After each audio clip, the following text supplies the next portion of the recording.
ಎಲ್ಲರಿಗೂ ಕೂಡ ನಿಮ್ಮದೇ ಆಗಿರ್ತಕ್ಕಂಥ ಯೂಟ್ಯೂಬ್ ಚಾನಲ್ ಸ್ಟಡಿ ವಿತ್ ಪರಶುರಾಮ್ಗೆ ಸ್ವಾಗತವನ್ನು ಕೋರ್ತೀನಿ. ಕಲಿಕಾ ಬಲವರ್ಧನೆ ವಿದ್ಯಾರ್ಥಿ ಚಟುವಟಿಕೆ ಪುಸ್ತಕ 2023-24 9ನೇ ತರಗತಿಯ ಕೋರ್ ವಿಷಯ ಸಮಾಜ ವಿಜ್ಞಾನದಲ್ಲಿ ಇಂದು ಶೀರ್ಷಿಕೆ 3ರಲ್ಲಿರ್ತಕ್ಕಂಥ ಪ್ರಶ್ನೆಗಳಿಗೆ ಉತ್ತರಗಳನ್ನು ನೋಡೋಣ. ನಮ್ಮ ಯೂಟ್ಯೂಬ್ ಚಾನಲ್ನಲ್ಲಿ 9ನೇ ತರಗತಿಯವರೆಗಾಗಿ ಕನ್ನಡ, ಸಮಾಜ ವಿಜ್ಞಾನ ಮತ್ತು ಹಿಂದಿ ಈ 4 ವಿಷಯಗಳಲ್ಲಿನೂ ಕೂಡ ನಾವು ವಿಡಿಯೋಗಳನ್ನು ಪೋಸ್ಟ್ ಮಾಡ್ತಾ ಇದ್ದೀವಿ. ದಯಮಾಡಿ ನಮ್ಮ ವಿಡಿಯೋಗಳನ್ನು ನೋಡಿ ನಿಮ್ಮ ಫ್ರೆಂಡ್ ಸರ್ಕಲ್ಗೆ ಶೇರ್ ಮಾಡಲಿಕ್ಕೆ ಮರೆಯದಿರಿ. ಫಸ್ಟ್ ಟೈಮ್ ವಾಚ್ ಮಾಡ್ತಿದ್ರೆ ಸಬ್ಸ್ಕ್ರೈಬ್ ಜೊತೆಗೆ ಬೆಲ್ ಐಕಾನನ್ನು ಅವಶ್ಯವಾಗಿ ಒತ್ತಿ ಅಂತ ಹೇಳ್ತಾ, ನಮ್ಮದೇ ಒಂದು ವಾಟ್ಸಪ್ ಚಾನಲ್ ಅದ, ಟೆಲಿಗ್ರಾಮ್ ಗ್ರೂಪ್ ಅದ, ಲಿಂಕನ್ನು ವಿಡಿಯೋದ ಡಿಸ್ಕ್ರಿಪ್ಷನ್ ಬಾಕ್ಸ್ನಲ್ಲಿ ಹಾಕಿದ್ದೀನಿ. ಅವುಗಳಿಗೂ ಕೂಡ ಬಂದು ಜಾಯ್ನ್ ಆಗಿ. ಸೊ ಶುರು ಮಾಡೋಣ. 9ನೇ ತರಗತಿಯ ಸಮಾಜ ವಿಜ್ಞಾನದಲ್ಲಿ ಶೀರ್ಷಿಕೆ 3ರಲ್ಲಿರ್ತಕ್ಕಂಥ ಪ್ರಶ್ನೆ ಮತ್ತು ಉತ್ತರಗಳನ್ನು.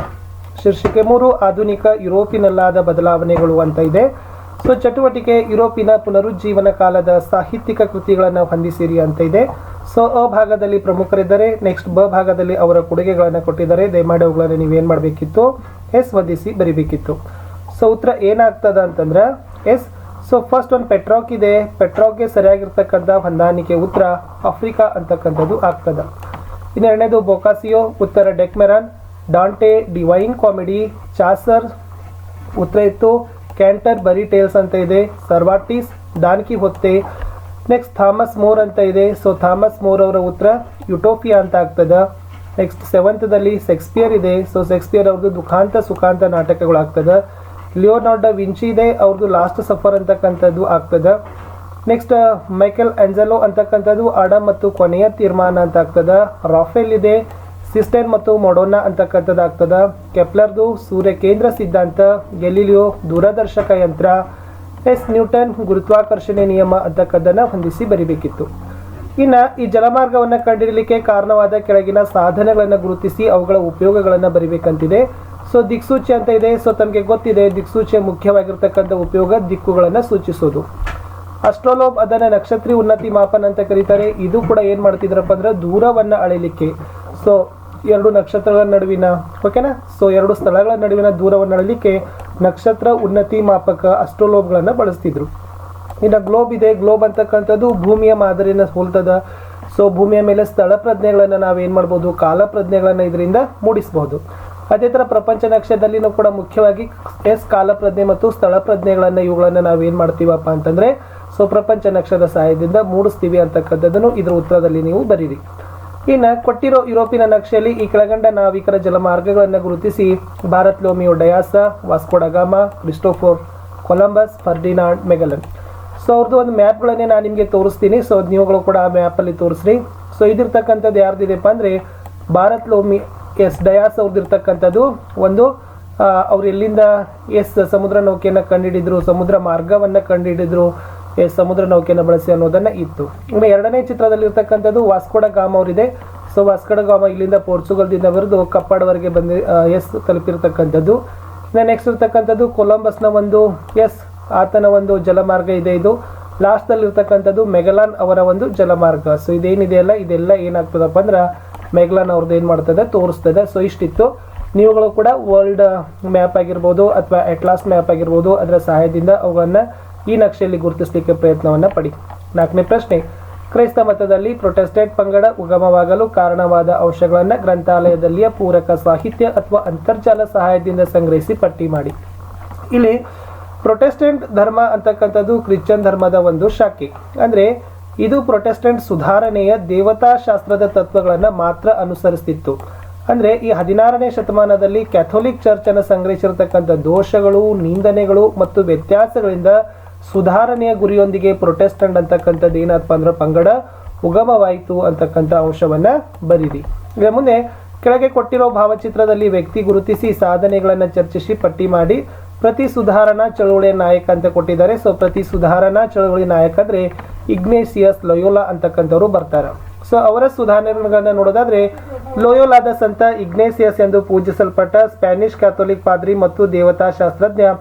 ಇವರು ಸಹ 6 ಸಹಚರರೊಂದಿಗೆ ಸೊಸೈಟಿ ಆಫ್ ಜೀಸಸ್ನ ಧಾರ್ಮಿಕ ಕ್ರಮವನ್ನು ಸ್ಥಾಪಿಸ್ತಾರೆ. 1541ರಲ್ಲಿ ಪ್ಯಾರಿಸ್ನಲ್ಲಿ ಮೊದಲ ಸುಪೀರಿಯರ್ ಜನರಲ್ ಆಗ್ತಾರೆ.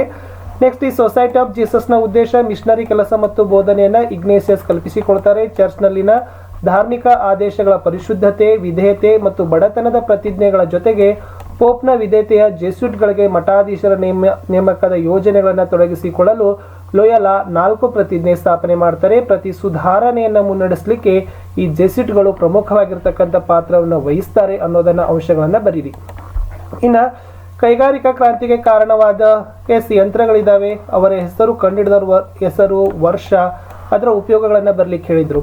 ಸ್ಪಿನ್ನಿಂಗ್ ಜನ್ನಿ ಕಂಡುಹಿಡಿದವರು ಜೇಮ್ಸ್ ಹಾರ್ಗ್ರೀವ್ಸ್ 1764, ಬಟ್ಟೆ ತಯಾರಿಕೆಗೆ ಸಹಾಯಕ.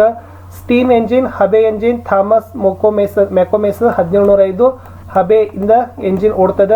ಪವರ್ಲೂಮ್ ಎಡ್ಮಂಡ್ ಕಾರ್ಟ್ರೈಟ್ 1785, ಹೆಚ್ಚು ಬಟ್ಟೆಯನ್ನು ಅಲ್ಪಕಾಲದಲ್ಲಿ ಉತ್ಪಾದನೆಗೆ ಸಹಕಾರಿಯಾಗದ. ಕಾಟನ್ ಜೀನ್ ಅನ್ನು ಕಂಡಿಡ್ತಕ್ಕನ್ನು ಎಲಿ ವಿಟ್ನಿ 1793, ನೂಲುವುದು ಮತ್ತು ನೇವು ಕೆಲಸ ಮಾಡ್ತದ. ರೈಲು ಸ್ಟೀಮ್ ಎಂಜಿನ್ ರಿಚರ್ಡ್ ಎಸ್ ಟ್ರೆವೆತಿಕ್ ಅವರು 1801ರಲ್ಲಿ ಕಂಡುಹಿಡಿತಾರೆ.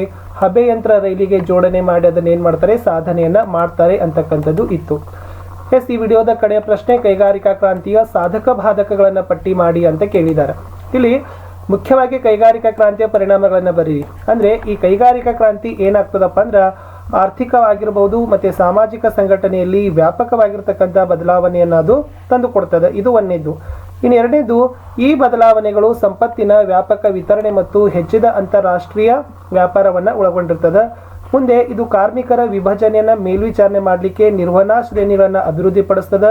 ನಗರಗಳು ದೊಡ್ಡದಾಗಿ ಬೆಳಿತಾವ. ಸಾಮಾನ್ಯವಾಗಿ ಕೊಳಕು ಕಿಕ್ಕಿರದ ಅನಾರೋಗ್ಯವಾದ ನಗರಗಳು ಉತ್ಪತ್ತಿ ಆಗ್ತಾವ. ಮುಂದೆ ಈ ಯಂತ್ರಗಳ ಉತ್ಪಾದನೆ ಸಾಮರ್ಥ್ಯವನ್ನು ಹೆಚ್ಚಿಸಿ ಬಿಡ್ತಾವ. ಇದರರ್ಥ ಉತ್ಪನ್ನಗಳನ್ನು ತಯಾರಿಸಲು ಅಗ್ಗವಾಗ್ತವೆ ಮತ್ತೆ ಖರೀದಿಸಲು ಸಹಿತ ಅಗ್ಗ ಆಗ್ತದ. ಕಾರ್ಖಾನೆ ಮಾಲೀಕರು ಬಹಳಷ್ಟು ಶ್ರೀಮಂತರಾಗಿ ಬೆಳಿತಾರೆ. ಮುಂದೆ ಯಂತ್ರಗಳು ಕೆಲವು ರೀತಿಯ ಕೆಲಸವನ್ನು ಸುಲಭ ಮಾಡ್ತವೆ. ಕಾರ್ಖಾನೆ ಕೆಲಸ ಕಾರ್ಮಿಕರಿಗೆ ಅನೇಕ ಸಮಸ್ಯೆ ಸೃಷ್ಟಿ ಮಾಡ್ತದ. ಕಾರ್ಖಾನೆ ನೌಕರರು ಹೆಚ್ಚು ಗಳಿಸೋದಿಲ್ಲ. ಆಮೇಲೆ ಕೆಲಸ ಹೆಚ್ಚು ಅಪಾಯಕಾರಿಯಾಗಿರ್ತದ. ಅನೇಕರು ವಾರಕ್ಕೆ 6 ದಿನ 14ರಿಂದ 16 ಗಂಟೆ ಕಾಲ ಕೆಲಸವನ್ನ ಮಾಡ್ತಾರೆ. ಪುರುಷ, ಮಹಿಳೆಯರು ಮತ್ತು ಸಣ್ಣ ಮಕ್ಕಳು ಸಹ ಕಾರ್ಖಾನೆಗಳಲ್ಲಿ ಕೆಲಸ ಮಾಡ್ತಾರೆ ಅಂತಕ್ಕಂಥ ಅಂಶವನ್ನ ಬರಿಬೇಕಿತ್ತು. ಇದೇ ಒಂದು ಕೈಗಾರಿಕಾ ಕ್ರಾಂತಿಯ ಸಾಧಕ ಬಾಧಕ. ನೋಡಿ, ಕೈಗಾರಿಕೆ ಕ್ರಾಂತಿಯ ಸಾಧಕ ಅಂತಂದ್ರೆ ಉತ್ತಮ ಅಂಶಗಳಂದ್ರೆ ಜನರಿಗೆ ಉದ್ಯೋಗವನ್ನು ತಂದುಕೊಡ್ತಾರೆ, ವ್ಯಾಪಾರಿಗಳು ಶ್ರೀಮಂತರಾಗ್ತಾರೆ, ವಸ್ತುಗಳು ಸಿಗ್ತವೆ. ಆಮೇಲೆ ಅದರ ಸಾಧಕ ಬಾಧಕಗಳಂದ್ರೆ ಸ್ವಸ್ಥಳೀಯರು ಏನಾಗ್ತದಪ್ಪ ಅಂದ್ರೆ ಸ್ಥಳೀಯ ಸಂಪನ್ಮೂಲಗಳ ಹಾಳಾಗ್ತದ. ಆಮೇಲೆ ಕಡಿಮೆ ವೇತನ ಸಿಗ್ತದ. ನೌಕರರಿಗೆ ಯಾವುದೇ ರೀತಿಯಾಗಿರ್ತಕ್ಕಂಥ ಅಲ್ಲಿ ನಿಯಮಗಳು ಅವರ ಸಂಘಟಿತ ಕೆಲಸಕ್ಕೆ ಇರೋದಿಲ್ಲ ಅಂತಕ್ಕಂಥದ್ದು, ಜೀತ ಗುಲಾಮಗಿರಿ ಆಗ್ತದ ಅಂತಕ್ಕಂಥ ಅಂಶಗಳನ್ನ ಸಹಿತನೂ ಕೂಡ ನೀವು ಬರಿಬಹುದು. ಇದು ಕೈಗಾರಿಕಾ ಕ್ರಾಂತಿಯ ಸಾಧಕ ಬಾಧಕ ಇತ್ತು.